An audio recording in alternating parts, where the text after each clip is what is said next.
So I made my way down today to Odaiba Station, waterfront Tokyo, to do something a little bit different. For those of you who follow me on Instagram, you know that I'm taking a bunch of pictures, and I'm actually in the process now of setting up a SmugMug account, so people who would want to get the prints that I put there and feature on that site would have them available. And I'm at best a moderate to not very good photographer, and so today I invited out a friend of mine who I'd done a collaboration with before. His name's Victor. You may know him from Yummy Japan, although he's concluded his work there. And he's an excellent photographer. When we meet him, I'll flash up his info on the screen, so you should absolutely follow him on Instagram, see the stuff that he makes. And we're kind of going to do a tour around Tokyo today, talking about the creative process that drives us, some tips, tricks, and educational info for photographers from Victor. He's going to help me out with that today. And we're going to show you a few cool spots, some better known, some lesser known, that you can get some really great shots around Tokyo.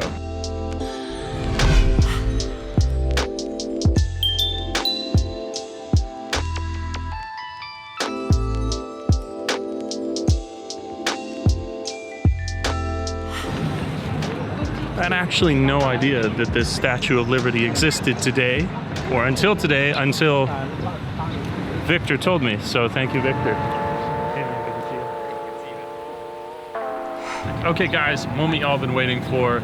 We've got Victor from Frame and Travel here, and he's gonna show us how to be better photographers today. But before we start on that journey, I wanted to ask you two questions. The first of which was, if people go to your Instagram, which will flash up on the screen now, what are they gonna find there? They're gonna find a mixed feed of travel and Tokyo at night. The whole premise behind this whole Frame and Travel stuff is to showcase more about Japan, the countryside, and I had to do it. So what you're gonna find on my feed is a mix of kind of like landscapes and more of like Tokyo at night. This kind of stuff that's more kind of like Blade Runner-esque, cool. Black Rain, you know, that one movie from the 80s.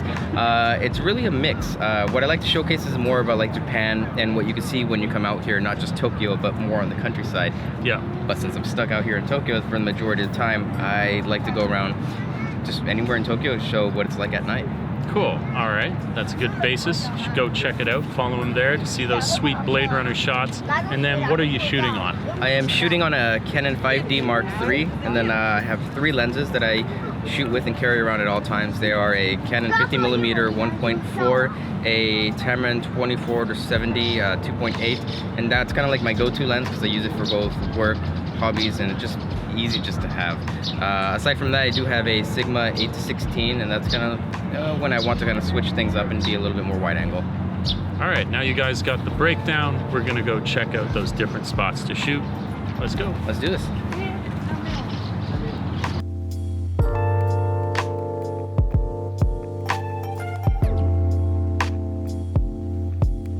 We are coming up now to our first spot where we may take a few shots, and that is the quite famous the new one, the Unicorn Gundam in Odaiba, which is, I don't know how big, but really, really big. Here we are.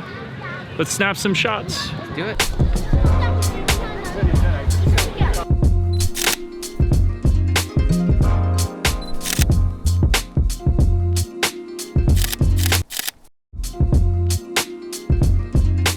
Okay, Victor just shared a really, really cool fact with me, which has to make it into the video. What was that fact, Victor? This is a 1-to-1 scale replica of what it would really look like. So yeah, what you would imagine when you saw it in the show, this is how it would be, made lifelike.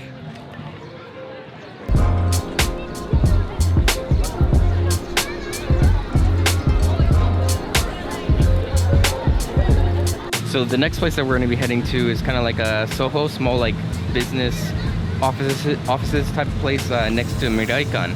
And the reason why this place is kind of popular is because it has a bunch of doors that are all like multicolored, and it's featured left and right all over Instagram. Almost to the point where if you just take a shot, people will automatically share it. So we're gonna go check it out.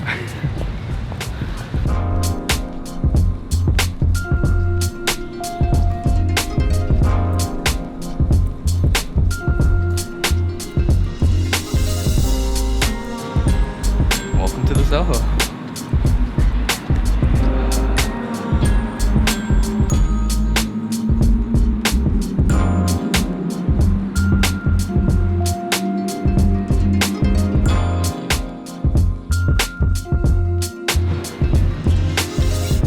So Victor was telling me that you can come in here and you can get the shot, but the one that you're usually going to see where you've got the doors and it's like you're looking at them head on, you would need to know somebody who actually has a key that lets you go up and of course shoot straight across. You can still get a decent shot like we're gonna do today where we're standing back here and then you look up at it that way. But easy tip it was in Lightroom, right? In Lightroom or Photoshop, you can just like force the perspective and just kind of like bring it up forward so it kind of looks as if you're looking at it dead on. So it's a little bit of a cheat. It's the poor man's way of taking the shot. All right, cool. There you go, tips and tricks. Cool. All right, so I was asking you before what it is that you like to shoot and you like to feature on your Instagram. Mm-hmm. But now for the folks at home, what's something that you try and avoid, whether that's a tips and tricks so people can avoid making a mistake or something that might make their work appear cliche if they fall into that habit? Oh, God. That's a really tough question. I guess to avoid being cliche, it's kind of difficult in this day and age. Everything is cliche. I mean, for example, we're here at the Soho. You have, beautiful colored doors, etc., and it looks just visually, it looks cool. Yeah. But this place has been shot hundreds, if not thousands, of times already. So how really different is your editing going to be from XYZ other person? So maybe then a route we could go down is to say to not, if you're developing your ability, worry so much. Maybe that's a rule you could make. I think that's something that actually could be beneficial, is if you see a shot you like and if you have the potential to go out there and recreate it, try it. You can learn a little bit more about, okay, well, maybe I need to correct the colors this way. Maybe I need to shoot in this manner next time. And that kind of helps develop your own skill. And then from there, you could take that ability, that knowledge, and apply it to a different type of shot. I think there's a lot of wisdom in that. This idea that usually people are asking the question, how can I become more and more unique?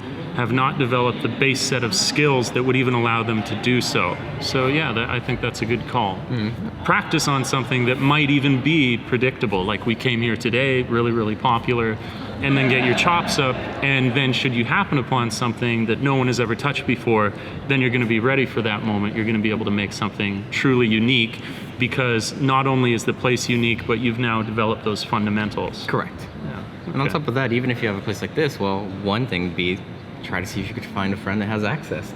Instead of just taking pictures of the doors, why don't you have just models or people standing around in different sections? Make a tic-tac-toe game, make something stand out. Have people with an LED light that can do like an art painting. You could have like a 4-panel comic if you really want to do light painting, shoot with a low exposure. It's just a matter of what can you add to this? How can you change it up? And is it within your limits?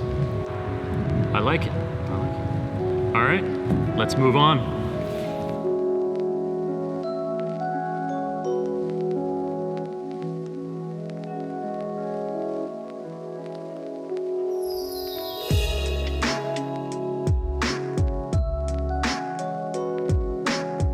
All right, we've wrapped up here in Odaiba, had a good time, shot some cool stuff, got some great tips from Victor here. I think my highlight was definitely, it was called Soho. Soho, yeah. Yeah, Soho. And now we are heading over to Shinjuku. We're gonna explore. Also, didn't lose my camera over the edge of a bridge. The Joby held on, so good job, Joby Pod.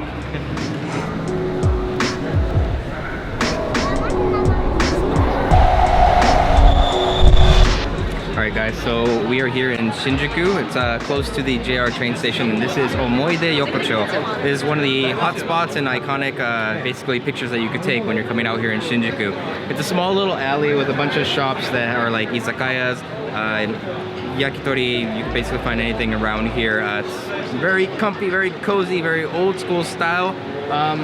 And yeah, it's very iconic. It's an awesome place to come to at night. But the only thing you gotta watch out for is, a lot of the shops here have these like no camera, no photography signs, so you have to be very mindful and be very careful about that. But as long as you're respectful, you aren't intrusive in any way, then it's easy to come here, snap some shots, and see what you get.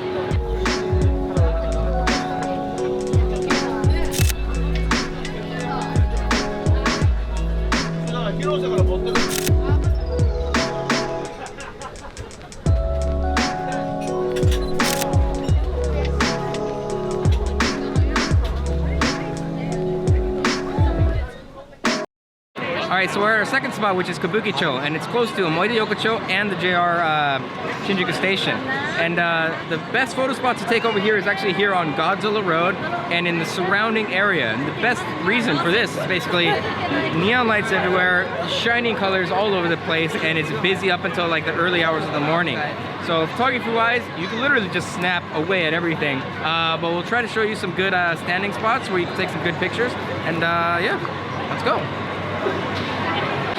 So anyways, one of these spots is the I Love Kabukicho sign, which is right over here on this wall. And one of the best places to actually take the picture from is over here at the Toho Cinemas on like the 3rd floor, I believe. But you could actually have a great view of the Kabukicho sign as well as like the Godzilla Road over here. So best place to come take this shot.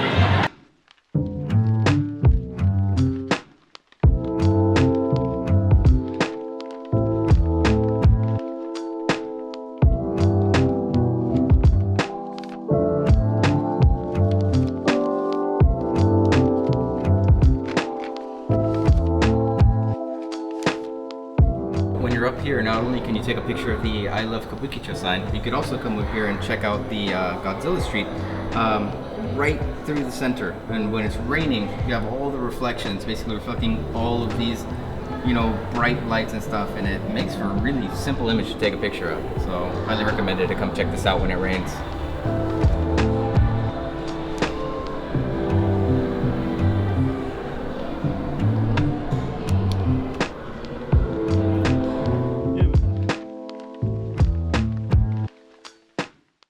So one of the last places that we're heading to is going to be Golden Guy, and this is kind of like the entrance in order to go inside.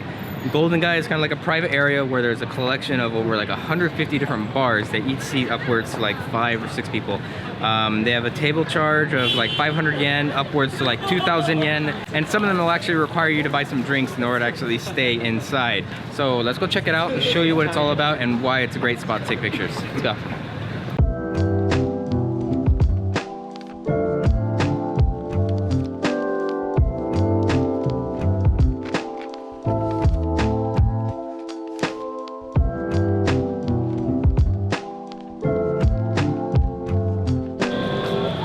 So stop right there. There's something I have to tell you. There is a legend of sorts here in Japan, and they call it the girl in between the cracks. Basically in Japan, in order to help with like the whole earthquake thing, each building is built up, you know, individually. It's not like in the States where buildings are kind of like compacted together. Everything is built kind of separate, and they all have kind of like their little cracks in the thing. So what they say, according to lore, is that if you're peeking in between the buildings, and if you ever see a pair of eyes that are looking back at you, that you're doomed. And what you've done is that you've created this kind of hide and seek kind of thing with the demon. And any other time that you look into a crack of a building or anything at all, this demon has a chance of coming out and basically taking you to hell. So watch out.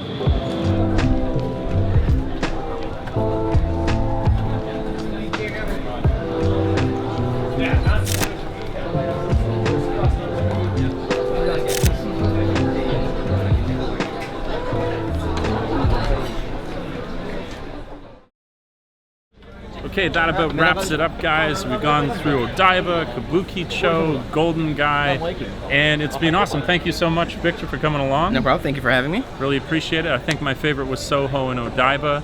So please do follow Victor on all the social media, myself on mine. Yep, we'll flash it up on the screen for you guys here. Hope you got a good insight into the creative process, some ideas for yourself, some cool places to go if you do drop into the Tokyo area. And that's going to be it for now. Thanks so much for watching, and we'll catch you in the next vid. Cheers. Cheers.